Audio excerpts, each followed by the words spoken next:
Good morning, this is Jeff with Sewer Tech Northwest. We are at 5375 Southeast 51st Street here in, 51st Avenue here in Portland.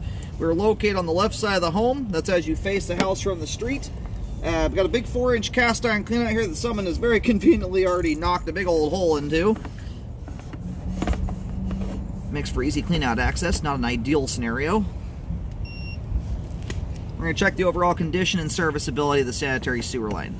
Water's running, and I zeroed the foot counter out there at the base of the cleanout. Transitioning here into 6-inch concrete. So as it relates to that cleanout there, I mean, technically speaking, you have a cleanout that's, you know, venting sewer gas next to an operable window. And by the way, this concrete pipe here is getting very, very rough. You've got separated joints, very heavy aggregated rock exposed.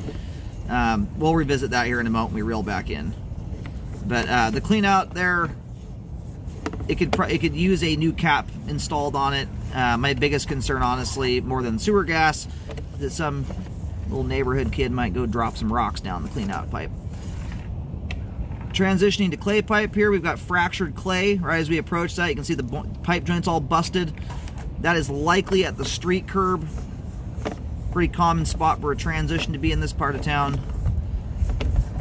But the concrete and clay both are getting very, very rough and worn out. The clay is honestly surviving better than concrete, but the concrete's in very rough condition. The plus side is, I'm hoping most of it remains on property, at least up to the clay, which would allow you to do a trenchless epoxy liner on it, as it still does have a good slope and grade to it.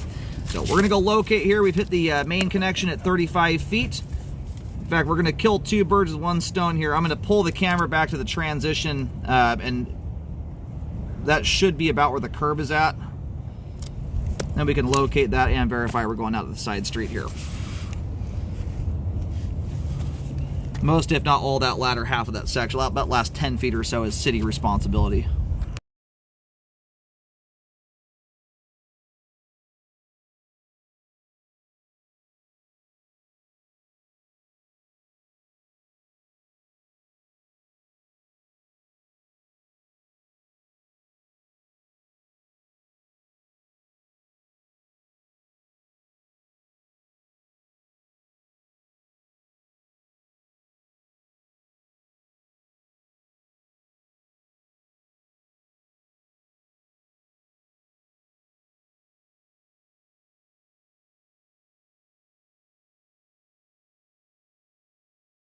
Alright, just located the camera head here. So the line actually crosses the curb a little bit in front of where we're sitting right now.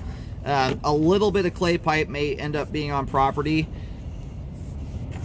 Due to the rough condition of this line, I mean, that joint right there is definitely separated and opened up to the ground. You've got a good gap there between that one. And that's not terribly surprising for the age that this line is. It's just at the end of its lifespan. That joint there is also worn out. The miracle is that most of this concrete pipe leading up to the curb has not settled. You do have a little bit of settling there as you approach the curb. So if you were to do something like a liner on this, you would retain some level of standing water, although it would be pretty insignificant. By the time you put a nice smooth liner in there, that little bit of standing water would have very little effect on things. But ideally, I would try and get bids on all the different types of repair processes out there to see what shakes out the best. You look like you've got a crack running across the flow line there. It's hard to see, but right in front of the camera there, you've got a crack running across the flow line. So it's just very old, worn out concrete. But most of it's remained in grade, which is a small miracle. So it's one of those, if you're going to try and do a liner on it, you want to do that sooner rather than later, so you don't run the risk of settling issues like you have out there around the curb. Alrighty, and I'm getting about 3 foot 4 inches deep here just out from the clean out, and around 6 foot 10 inches deep there at the curb. So due to the condition of the concrete pipe there, all the bad pipe joints and the heavy aggregate rock that's exposed, I highly recommend that section of pipe there be updated. Everything from the cast iron transition out to the end of homeowner responsibility, which is generally speaking at the face of the curb. What you want to do, although in this case we don't have any street trees right here, thank goodness. I don't know if there'll ever be one.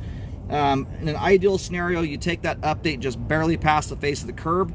Those transition joints are by far the weakest joint in your sewer line to root intrusions. often street trees out here. In this case, I don't see one right now. Anyway, if that ever does happen, it ensures that a route is coming through into city responsibility and not in the homeowner's territory.